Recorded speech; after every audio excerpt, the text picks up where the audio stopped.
कल के लिए 4 चैप्टर्स पढ़ना है। ठीक है, अभी बहुत टाइम है, 1-2 मूवीज देख लेता हूँ, रात को लगातार 4 घंटे बैठ के पढ़ लूंगा। और फिर अगले दिन, अरे ये कल ही तो पढ़ा था मैंने, याद क्यों नहीं आ रहा। सोचिए आपको कोई पढ़ाई तैयार करना है जिसके लिए आपको 4 घंटे पढ़ाई करने की जरूरत है, तो आप क्या कहते हो, कौन सा ऑप्शन उस पढ़ाई को याद रखने में ज्यादा हेल्पफुल है? पूरी तरह से फोकस रह के 4 घंटे लगातार बैठ के पढ़ लेना, या उस 4 घंटे को 4 हिस्से में डिवाइड कर लेना?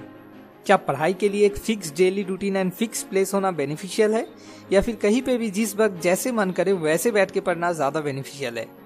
क्या स्लीप के साथ मेमोरी पावर का कोई डायरेक्ट कनेक्शन है? क्या लेट नाइट पढ़ना चाहिए या अर्ली मॉर्निंग? क्या पढ़ाई के वक्त डिस्ट्रैक्टेड होना अच्छा है या बुरा? इन सारे सवालों का साइंटिफिक जवाब मैं आज आपके साथ बेनेडिक्ट कैरी की New York Times best selling book how we learn से शेयर करने वाला हूँ, ताकि आप एग्जाम्स के लिए हार्ड स्टडी नहीं बल्कि स्मार्ट स्टडी कर सको। तो चलिए शुरू करते हैं। Smart idea 1, water your brain. एक पौधे की ग्रोथ के लिए उसको हफ्ते में सिर्फ 1 दिन लगातार 1.5 घंटे के लिए पानी देने से अच्छा है हर रोज सिर्फ 5 मिनट के लिए उसे पानी देना। दिन में एक बार में ही लगातार 3 माइल चलने के बदले उसे 3 हिस्से में डिवाइड करके हर बार 1 माइल करके चलना सेहत के लिए ज्यादा फायदेमंद है। ऐसे ही लगातार 3 घंटे लग करके पढ़ाई करने से अच्छा है उसे 3 हिस्से में डिवाइड करके पढ़ना। बेनेडिक्ट इसको spacing effect and distributed learning कहते हैं। साइंटिफिकली ये प्रूवन है, याद रखने के मामले में डिस्ट्रीब्यूटेड लर्निंग या spacing effect performance up to 46% बढ़ा सकते हैं। इसके बहुत सारे रीजंस है। हम जब भी कोई मूवी या कोई वीडियो देखते हैं तो हमें स्टार्टिंग में कुछ चीजें और एंडिंग में कुछ चीजें ज्यादा अच्छे से याद रहता है कंपेयर टू मिडिल टाइम में जो सीन आते हैं। ऐसा होता है क्योंकि किसी भी सेशन के स्टार्टिंग में एंड एंडिंग में कंसंट्रेशन हमेशा पीक में रहता है, इसलिए कोई सेशन जितना छोटा हो उतना ही ज्यादा फायदेमंद है। दूसरा रीजन, आप कोई चीज जितना ज्यादा भूलोगे और फिर उसे मेहनत करके याद करने की कोशिश करोगे उतना ही ज्यादा वो चीज मेमोरी में और परमानेंट बन जाएगा। जब आप बीच बीच में ब्रेक लेते हो तो आप कुछ चीजें भूल जाते हो जिसे आपको रिकॉल करना पड़ता है और इसी से वो और परमानेंट बन जाते हैं। Smart idea 2, untested fluency is an illusion.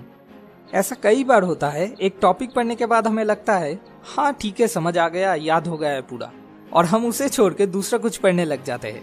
लेकिन फिर जब एग्जाम में वो क्वेश्चंस आ जाते हैं हम याद नहीं कर पाते। इस चीज को फ्लुएंसी इल्यूशन कहते हैं। जब वो चीज आंखों के सामने है तब ब्रेन में एक इल्यूशन क्रिएट होता है कि हाँ याद हो गया है, असल में नहीं हुआ है।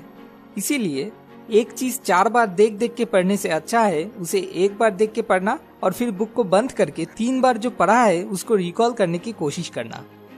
मुझे पता है ये चीज थोड़ा डिफिकल्ट है, क्योंकि जब हम ब्रेन से एक्टिवली कोई इन्फॉर्मेशन रिस्टोर करने की कोशिश करते हैं तो हमें मेहनत करना पड़ता है और इसीलिए ज्यादातर टाइम हम इसको एस्केप करने की कोशिश करते हैं। ऊपर से फ्लुएंसी इल्यूशन तो है ही सपोर्ट करने के लिए, तो हमें इस ट्रैप को अवॉइड करना है। 20% रीडिंग, 80% रिसाइट। देखो यहाँ पे भी 80-20 प्रिंसिपल आ गया। Smart idea 3, change is good. पता नहीं बचपन से मैंने कितनी बार सुना है, बेटा पढ़ाई के लिए एक फिक्स रूटीन बना ले और हमेशा चेयर टेबल पे बैठ के पढ़ाई कर। अब उनको कौन समझाए कि साइंस कुछ और ही कहती है। 2 ग्रुप में स्टूडेंट्स को लेके एक टेस्ट किया गया। पहले ग्रुप को 20 मिनट के लिए एक ही रूम में बैठ के 50 वर्ड्स याद करने के लिए कहा गया और दूसरे ग्रुप के स्टूडेंट्स को 2 अलग अलग रूम में 10 मिनट करके उन 50 वर्ड्स को याद करने के लिए कहा गया। इसके बाद जब इन दोनों ग्रुप के स्टूडेंट्स का टेस्ट लिया गया तो एक रूम में बैठ के पढ़ने वाले ग्रुप के स्टूडेंट्स ऑन एन एवरेज सिर्फ 16 आउट ऑफ 50 वर्ड्स याद कर पाए। वही दूसरे ग्रुप के स्टूडेंट्स जिन्हें 2 अलग अलग रूम में बैठ के पढ़ने के लिए कहा गया था वो on an average 24 out of 50 words याद कर पाए। यार कोई मेरे पेरेंट्स को ये बात समझाओ। Smart idea 4, test, teach, mix. हम बहुत कुछ पढ़ते तो है लेकिन उसमें से ज्यादातर चीज हम बहुत जल्दी भूल भी जाते हैं। इसे ओवरकम करने के लिए हमें पर्टिकुलरली हर एक टॉपिक पे मास्टरी गेन करना होगा, जिसके लिए 3 स्टेप्स फॉलो करना बहुत ही जरूरी है। Test, teach and mix. सबसे पहला है टेस्ट, मतलब आपने कुछ पढ़ा और फिर तुरंत आपको खुद का टेस्ट लेना है। बुक को बंद किया या साइड में हटाया और फिर खुद ही खुद से सवाल पूछना शुरू। अच्छा बेटा बता यही क्या होगा। नेक्स्ट स्टेप है टीच। आपने जो भी पढ़ा वो किसी दूसरे इंसान के साथ डिस्कस करना है। हो सकता है आपका छोटा भाई या बहन हो या आपका कोई दोस्त हो। टीचिंग भी एक तरह से पढ़ाई करना ही है। आपको किसी को कुछ सिखाने के लिए पहले से उसमें मास्टर बनने की जरूरत नहीं है। आप जैसे जैसे लोगों को सिखाते चले जाओगे उतना ही ज्यादा उस चीज में आप और मास्टर बनते जाओगे। थर्ड एंड फाइनल स्टेप है मिक्स। जैसे होते हैं ना एक्सरसाइज बुक्स के लास्ट में मिसलेनियस, वैसे ही आपको डिफरेंट टॉपिक्स को लिंक करके कोई प्रॉब्लम बना के उसे सॉल्व करने की प्रैक्टिस करना है। ये चीज अगर आप अच्छे से कर पाओ तो श्योर हो जाना उस टॉपिक पे आपने कब्जा पा लिया है। Smart idea 5, sleep plus nap. 2 group में स्टूडेंट्स को लेके एक एक्सपेरिमेंट किया गया। दोनों ही ग्रुप को एक same topic same amount of time पढ़ने के लिए दिया गया। इसके बाद उनमें से एक ग्रुप के स्टूडेंट्स को एक नैप लेने के लिए कहा गया, लेकिन दूसरे ग्रुप को नैप लेने से मना कर दिया गया। फिर जब इन दोनों ग्रुप के स्टूडेंट्स का टेस्ट लिया गया तो जिस ग्रुप को नैप लेने के लिए अलाउ किया गया था वो लोग फार बेटर परफॉर्म कर पाए compare to the second group जिन्हें नैप लेने से मना कर दिया गया था। कई साइंटिस्ट का मानना है जब हम एक नींद लेते हैं तो नींद में REM स्लीप फेज के दौरान इंफॉर्मेशन हमारे सबकॉन्शियस माइंड से ब्रेन में परमानेंटली स्टोर होना शुरू होता है। ये वो वक्त है जब हमारे दिमाग में से अनइम्पोर्टेंट डेटा को हटा के सिर्फ और सिर्फ इम्पोर्टेंट डेटा को स्टोर करने की प्रोसेसिंग चलती है। इसीलिए एक अच्छा खासा नींद से उठने के बाद दिमाग बिल्कुल फ्रेश लगता है। तो दिन में एक नैप लेना कोई नुकसान नहीं बल्कि फायदेमंद है। अब आते हैं स्लीप पे। क्या लेट नाइट पढ़ना अच्छा है या अर्ली मॉर्निंग? ह्यूमन नेचर के अकॉर्डिंग साइंटिस्ट का मानना है नींद के लिए सबसे अच्छा टाइम है रात को 11 बजे से लेकर सुबह के 7 बजे तक। लेकिन अगर आपका इंटरनल बॉडी क्लॉक किसी वजह से ऑलरेडी बहुत ज्यादा चेंज हो चुका है तो ये टाइम आपके लिए फायदेमंद ना भी हो सकता है, लेकिन कोशिश करना चाहिए कि इस टाइम को मेंटेन किया जाए। नींद के मामले में सिर्फ इतना ध्यान रखना जरूरी है, 6 घंटे की नाइट स्लीप लेना नेसेसरी है। और हाँ, सुबह हो या रात हो कुछ फर्क नहीं पड़ता, जब भी आपका माइंड फ्रेश रहे, एनर्जेटिक रहे, वही टाइम पढ़ने के लिए सही है। और एक बात, अगर अगले दिन आपका कोई थ्योरी सब्जेक्ट में टेस्ट है तो उस मामले में रात को जल्दी सो जाना ज्यादा बेहतर है, ताकि इन्फॉर्मेशन सबकॉन्शियस माइंड से ब्रेन में प्रोसेसिंग होने के लिए टाइम मिल सके। लेकिन अगर कोई ऐसा टेस्ट है जिसमें बहुत सारे फॉर्मूलास याद रखने हैं तो उन मामलों में थोड़ा लेट करके सोना साइंस के मुताबिक ज्यादा फायदेमंद है। Smart idea 6, Zeigarnik effect. हम में से ज्यादातर लोगों का यह मानना है कि पढ़ाई के टाइम में डिस्ट्रैक्टेड होना बहुत ही बुरी बात है।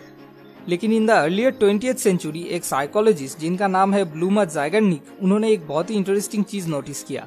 किसी रेस्टोरेंट में एक वेटर जिस टेबल का बिल पेड हो चुका है उससे अच्छा जिस टेबल का बिल अभी तक पेड नहीं हुआ है उस टेबल का ऑर्डर ज्यादा अच्छे से याद रख पाता है। मतलब फिनिश टास्क के मुकाबले अनफिनिश टास्क के लिए मेमोरी ज्यादा अच्छे से काम करती है।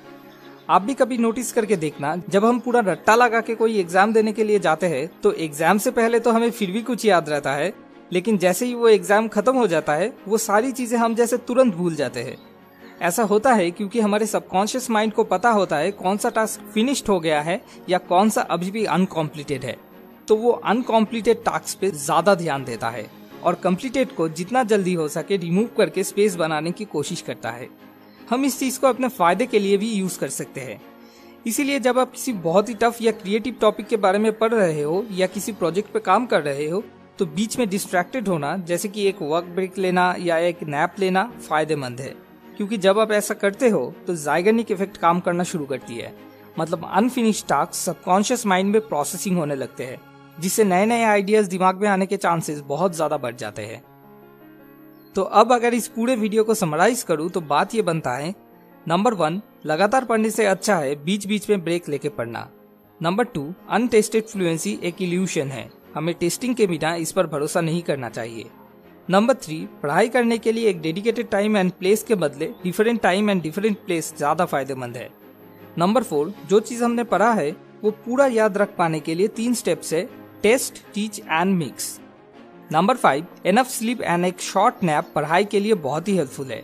एंड नंबर 6, क्रिएटिव मामलों में ज़ाइगर्निक इफेक्ट हेल्पफुल हो सकता है। अगर आप और डिटेल्स में इस बारे में जानना चाहते हो तो नीचे डिस्क्रिप्शन में दिए हुए लिंक से जाके amazon.in से इस बुक को खरीद सकते हो। आखिर में आपसे एक छोटा सा रिक्वेस्ट, अगर इस वीडियो से आपको अपनी लाइफ की किसी भी प्रॉब्लम का सोल्यूशन ढूंढने में सच में इतना सा भी मदद मिले तो जरूर लाइक और कमेंट करके हमें बताइए।